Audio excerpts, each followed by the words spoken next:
All right, so a little bit different of a video. I'm due to do my transmission fluid change. That's pretty standard. There's videos out there to show that, but what I am going to venture into, and I haven't found a lot of information, actually anytime it's mentioned on any forums, it's usually shut down pretty quick. Not people shutting it down, but it's just nobody wants to answer for some reason. There's a lot of gatekeeping with the whole 4K tow and the adding a cooler and this and that.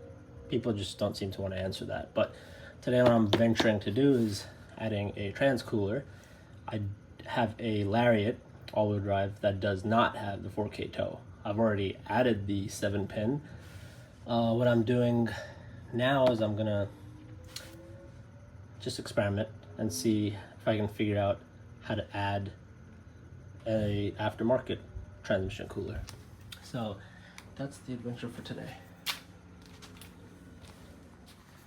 Alright, so some of the things that I've found out and things that we're going to use. Obviously you have your transmission fluid, you need a bunch of that. I bought, I believe, 5 quarts. Something to measure. And then for the cooler portion, you need a cooler. I decided to go with a stacked version instead of like a typical like tube and fin. Just read these are more efficient. I don't know. This is, I believe, 3/8 tubing, and then you need. So this is. It took me a little bit to figure out. This is 1/2 inch. So for people wondering out there, the line that's coming out of the transmission into the stock transmission cooler. So let's take a step back. So if you have a 4K version or a hybrid, excuse the washing machine if you can hear that in the back. If you have a 4K or a hybrid, the transmission goes to a transmission cooler that uses coolant. It's a heat exchanger, just call it that. It's a heat exchanger, and then what it also has is 2 ports. So it's an outlet and an inlet, and then that goes to the satellite or the external radiator, and then returns and goes back into that little heat exchanger, and then it does its thing. The heat exchanger actually on the 4K and the hybrid it's a smaller heat exchanger compared to the non 4K versions. It's about, I want to say, 40% smaller. So what I'm planning on doing is just removing one of the lines that's going into the stock heat exchanger. The tubing that is coming into the heat exchanger, it's a 1/2 inch tubing. So I bought 1/2 inch to 3/8 your brass 90-degree fittings with the barb. The reason I got the 3/8 is because all the tubing and everything is 3/8. And then it's going to go to the cooler, come back, and then I'm going to use a smaller piece of tubing that is a 1/2 inch tubing to then circulate it back into the stock cooler, or the heat exchanger, let's call it that. All right, so these are kind of things that we're going to use, and there's a lot of info out there as far as doing the transmission fluid change. Watch those videos. I don't want to go into too much depth. I don't want to spend too much time doing this because I can already tell this might be a long project for me just to figure things out, because there's really not much information out there. So watch those things. I'm going to start taking apart the airbox. You need to do that for the transmission fluid change and all that stuff. And I'll show you the portions that are important to this. All right, so I got the airbox out. There's a video that shows how to do that with the transmission fluid change. And also this little funnel thingy. So that's these guys right there. That honestly takes like maybe 2-3 minutes. It's super simple. The next thing is figuring out where to put the cooler, like the radiator. The one that comes with the 4K stock, it's sandwiched between these. There's no way you're gonna get to that unless you're tearing apart this whole front end.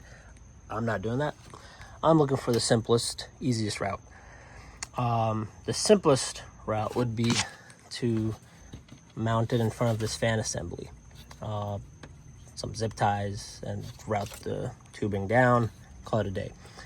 But if you take off the fan assembly, there's 2 bolts here, one here and one on the other side, and then you can just pull this up a little bit, and then this gives you a little bit more room to kind of work with.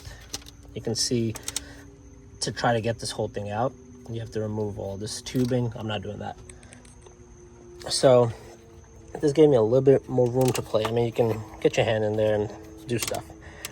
Now, the only way to run tubing out of here, because this whole thing seems pretty like enclosed just for efficient cooling, I would have to probably drill a hole on the side of this little fan assembly to get the tubes out. But then I noticed that there's this flappy thing here that actually gives you access to the inside. And so there's the flappy thing there.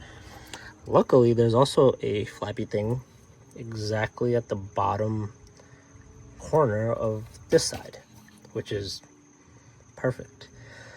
So what I'm thinking is to mount the cooler. So the cooler comes with these zip ties that go through it. What I'm thinking of doing is mounting it to up here, running the tubes down through that little flappy thing, and that gives me plenty of play to figure that out. So I'm thinking if I look from the front here, maybe I can pass those zip tie things through this radiator, through the second radiator. So this is the front radiator. I don't know exactly which one is for what, you know, for the coolant and for whatever, for the air conditioning, but you pass it through the first one. There's an air gap. In the 4K, that air gap has a small little cooler that extends kind of like this. We don't have that. We have just a gap, and then the next radiator. So I'm going to pass it through the front, and hopefully if it pokes out through there, I can mount this guy. So let me play around with that. All right, taking off this bottom panel makes life a lot easier. All right, those of you that have lifts in your own personal garage or just lifts available, I'm super jealous. All right, so let's see if we can show you what I'm looking at now. All right, so let's go back a little bit. All right, this is the housing for the fan. You see it's loose right now. So I'm guessing typically it rests inside of this little groove here,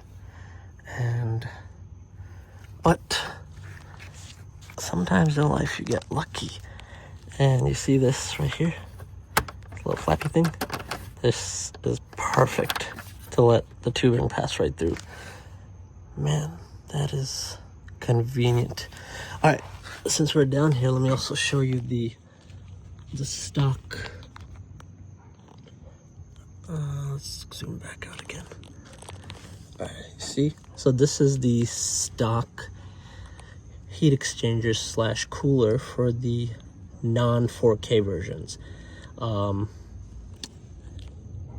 you can see that this, I can't even point, but all right, this tubing that's closer to me, that's the one where the coolant is coming in right here. Assuming coolant goes out or in from here, it doesn't matter. But what does matter is you see these 2 tubes, the hoses. One of them is the transmission oil coming in, the other one's going out.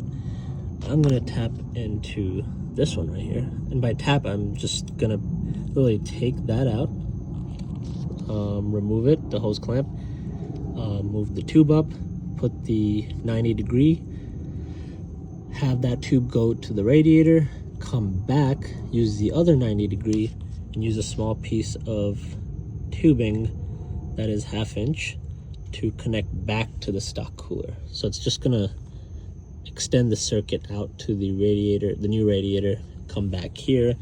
And so this heat exchanger on the 4K versions, it's a lot smaller. Let me see if I can hold this with one arm. I should have probably lifted the car, but whatever. So on the 4K versions, this portion right here is about like that small. And then it has additional ports to allow for the tubing to go out to the radiator. So we have the larger capacity cooler, and we're gonna add an auxiliary radiator. And this little flappy thing is perfect. All right, let's try our next steps. All right, so after far too much time spent trying to figure out how to mount it behind the fan, I'm just gonna go with option one, which is to mount it in the back part of the fan. Airflow wise, I mean, it's gonna be maybe like 10% less airflow, but it's still gonna do its job. So I'm probably gonna mount it lower. I just figured if heat's rising in the engine bay, further down should be quite a bit cooler. So I'm gonna put it as low as I can go. Maybe probably look at it from the bottom and see what's the best mounting point from there. Let's see if I can get this. I'm just trying to mock it up in different spots. All right. Man, freaking knees cracking. What's going on with that? All right, so I wonder if I could just figure out a spot here and just zip tie it. Call it a day. I know many of you are not gonna like that, but it is what it is. So get it. Put it somewhere up like that. Actually, not bad. This gives me a couple of holes to work the zip tie through. Honestly, I think this is a great spot. So you can see, put it right there. It's gonna be literally right behind the fan. It's gonna get the same type of airflow. Anytime the fan's running, it'll be cooling that off. Any natural airflow through the front of the vehicle when the shutters are open will be coming through it. And it's low enough where the engine is soaked with heat. Hopefully this is less affected. I'm actually happy with this. Yeah, that's where I'm gonna mount it. And all right, let's do the next few steps. And I think now I'm probably gonna start to drain the liquid, and then also take off this tubing. And then measure everything in a bucket, and I'm gonna put that much back plus whatever tubing. I'll just try to estimate what this cooler might take in there, and then the tubing. So let's see how that goes. All right, so this cooler comes with these little like insulation or rubber pads. I'm just putting these on here just because I just don't like to hear rattling. So if this could help alleviate rattling, or at least most of it, hopefully there is no rattling, that's great. Next thing, I'm gonna take about 3 feet of tubing and install it onto here, and then I'll use some zip ties to go ahead and zip tie to the fan shroud part.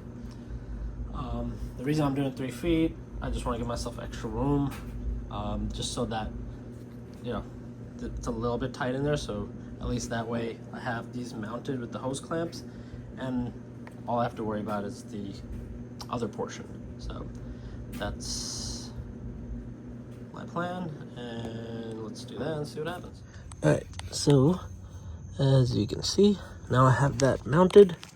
I have this extra bit of hose that's coming out just so I have some room to work with. And as you can see, each one of those rubber pad thingies, I had to just move this one further out, but other than that, they all rest essentially on everywhere this will be touching the fan shroud. And I zip tied it. So zip tied over there. You can see it's zip tied over there. I mean, this thing is, it's mounted on there. There's no movement at all. So, and then I also, not sure you could see it from here, but put a zip tie all the way at the top. The only one that's not zip tied.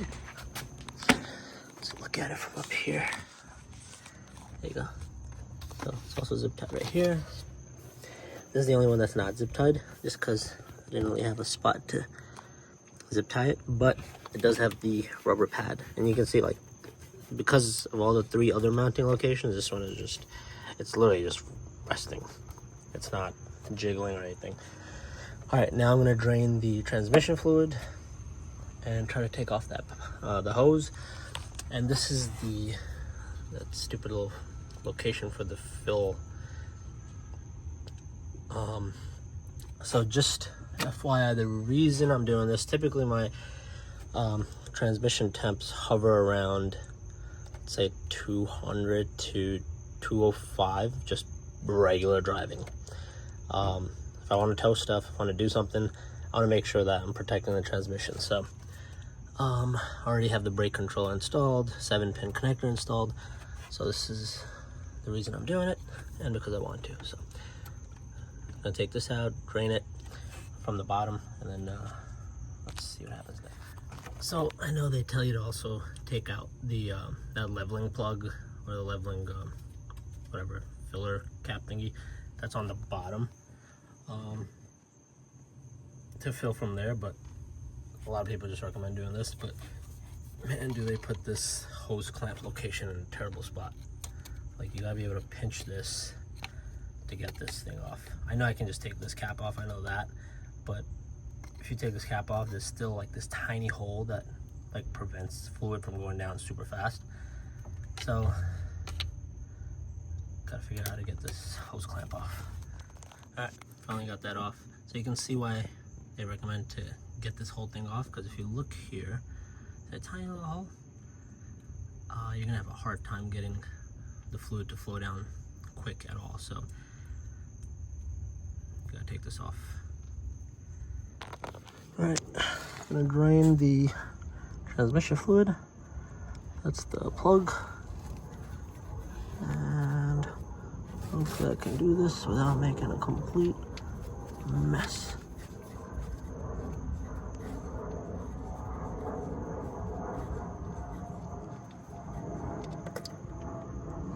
Hey. All right, I'm gonna let that drain and then see how much this gathers,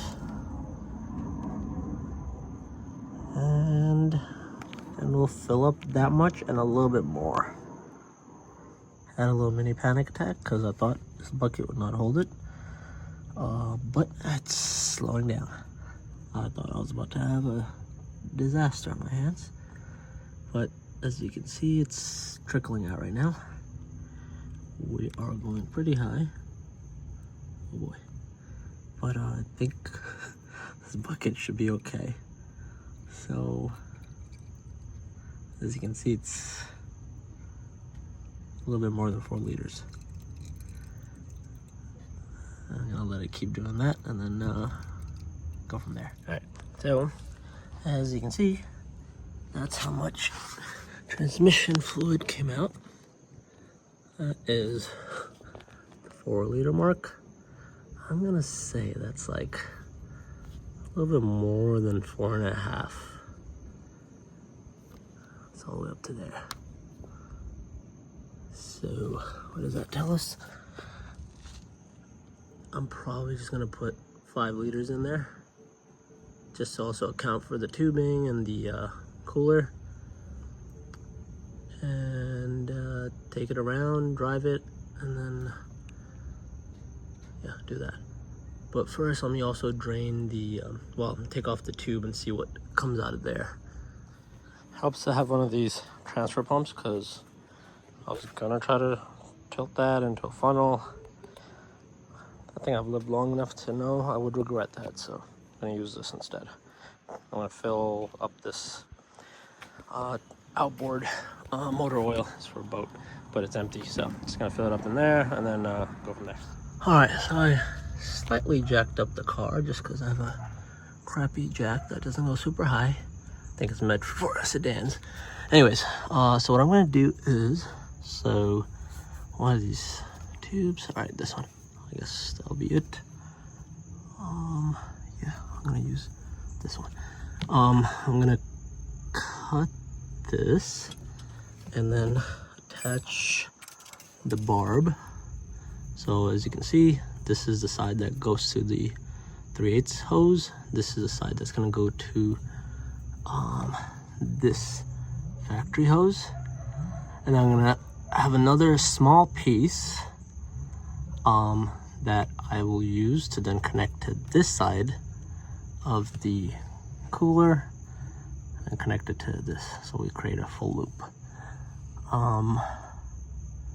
Yeah, let's see how that goes. I mean, you can figure out routing if you guys want to do this, but I'm gonna probably keep it like this and possibly zip tie it to this guy, just so like it doesn't hit any of these bolts or sharp edges or whatever.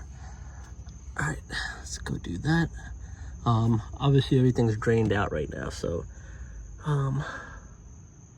hopefully when I remove this, not too much comes out. I might try to somehow pinch that tube. I'm not sure how, but let's see if I can pinch it somehow. Maybe use like a small little clamp. I don't think I have anything, but let's see. All right, I'll be back. All right, so there we are. I got one of the 90 degrees on. So trying to remove this thing is an absolute pain in the ass. Like just an insane amount of pain in your ass. So what I ended up doing was just cutting that tube, but at a very specific location because you want to have as much as possible. I used this guy. Yeah, this one. It's pretty small. It's like a hose cutter, and it just kind of fits into this space up here. And I was able to cut it. So I don't know if you could see how much of the tube is left. So when you do cut it, just remember there will be transmission fluid that comes out. But I'm just trying to get this to slide off now, and it is extremely difficult. But as you can see, I have this fitting inserted to the cut part that's still attached to the vehicle. So I'm gonna probably score this with a blade, just barely going over it, see if I can maybe loosen it up without marring up that nozzle too much. And when I get that off, I can put the other hose on. All right, finally got it done. Now it's starting to get darker, which should tell you a little bit about how long this might take you. But now you can see I have this little extra small little, let's say like a 4-inch hose that is 1/2 inch, and then you can see that's the right angle fitting up there, and then the other one is right here. Okay, so that's going into that hard pipe up there. So completed the loop. Without proper lifts or lifting the car properly with a proper jack, I'll put this difficulty at probably like a 8 out of 10. It's just getting that hose off was a complete pain in the ass. If you have the proper tools and the proper space, it should be fairly simple. But anyways, so as you can see, let me actually zoom out as well. So that hose is, this hose right here is routed to that part, and then the other one is right right there. Okay. All right. So that's this hose, and the other one is this hose. I'm just gonna, I guess, like maybe I could tie it up to something or somewhere, but for now, this is where it is. I'm gonna fill up 5 quarts and then do all the shifting and turning on and getting up to temperature thingy-majiggies. All right, let's go do that. Oh boy, almost dropped it. All right, so you can see I have the funnel. I put 5 quarts in it. Jesus Christ, my brain is like fried. So these are the guys you want to put here. And went pretty smooth. I only put 5 just because that's what came out. And I know I have the cooler and the lines and everything, but I'd rather not overfill it and put in the amount that came out. I think 5 is honestly more than what I've seen other people take out, so which was odd. But anyways, I'm gonna put it all back together over here, turn it on, do all the gear shifting stuff. You're supposed to turn it on, shift it into each different gear, take it for a drive, get it up to temp, and then bring it back, and then we can test everything else. But my main concern is the temperature. That's what I want to take a look at. I'll go for like a 30-minute drive. Usually, I'd say right now it's around 77-ish right here. Typically on a drive within 20 minutes, I'm already up to like 180 sometimes. Depends on how much I'm throttling it. Like if I'm going faster, it's gonna go quicker. So I'm just gonna go for a drive and see if I ever hit the 205 degree mark. So that's my main concern. So let me button all this up. All right, so I let the car idle for about 15 minutes. I got up to around 152. So it takes quite a lot of idling to get it up. It started off around like 80-ish, or a little bit lower than that. So we're at 153. It is currently 6:30, so we'll go for a short drive and see where we end up. Thinking maybe like 15 minutes. I'll do a long 15-minute drive. Long meaning like kind of like highway. 15 or 20. Let's go with 20. Usually at 20 minutes is where I see the temps really starting to climb up quite a bit. So hopefully we can keep the temperature at bay. As you can see, the coolant temp is 183, and that's the heat exchanger. So essentially at the start, the heat exchanger is pretty much it's heating up the transmission fluid.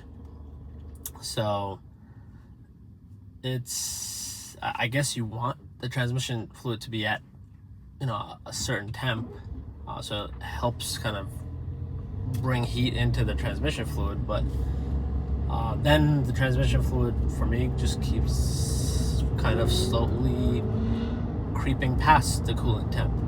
So hopefully what I see is that the coolant temp and the transmission temp stay fairly consistent, and that would be ideal. So that means that even during towing condition, when you're towing something, it should essentially act like the 4K package. So all right, let's check back in at around 20 minutes. All right, so it is 6:55 now. I started driving around 6:30, well at 6:30, and this is the temp after almost 30 minutes of driving. It's literally been pegged at 169 this whole time. I gunned it a few times, so I went from 75 miles per hour up to a different speed, and it went up to maybe 175 and then started to slowly creep back down, and now it's at 169. And you can see the coolant temps are at 179. This is a no-brainer. Like, if anybody has a non-4K Maverick, this is a no-brainer for you to do, because not only do you have a larger heat exchanger in your car, just adding a decent stacked transmission cooler or radiator, it's huge. It's a huge difference. And if you're towing quite a bit without the 4K package, this essentially brings you up to par with that. So if you have a 7-pin install, which I do, I have the you can see right there, the red arc, that guy right there. If you have that and you put this cooler in, you're good to go. So I'm gonna, once I get back to the house, I'm still on the highway, but once I get back to the house, I'll pull into the driveway, see where we're at with everything, see if there's any leaks, and yeah, that's pretty much all there is to it. Alright, now it's 7:04, just pulled into the driveway, did a few more like accelerations. Seems like definitely when you're more at a standstill, obviously when air is not flowing, temperatures will tend to rise there some more. So this is the highest I've gotten it so far, 175, and this is just me pulled in to the driveway, not moving, and doing a couple of like pulls. So honestly, this is great. What I'm gonna do now is get out of the car while this is running and check for any signs of leaks. Yeah, this is what happens when you cut that little pipey thing.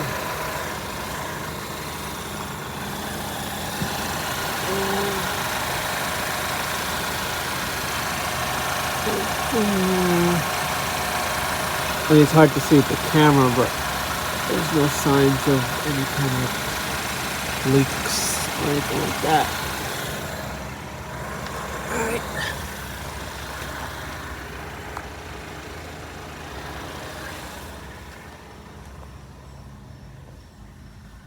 So, takeaways on this, absolutely do it. Let me get back to the car.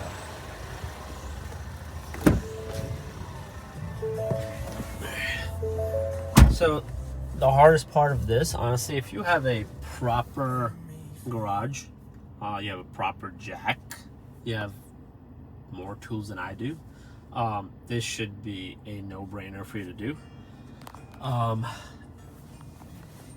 If you were to put this on a lift, this is even easier. I know this isn't like a full tutorial type of thing, but I just wanted to show you that it's absolutely doable and something that should be done. And I mean, the proof is in the pudding. So let me know if you have any questions. I'll try to put stuff in the description as far as links and stuff. And that's all. Good luck.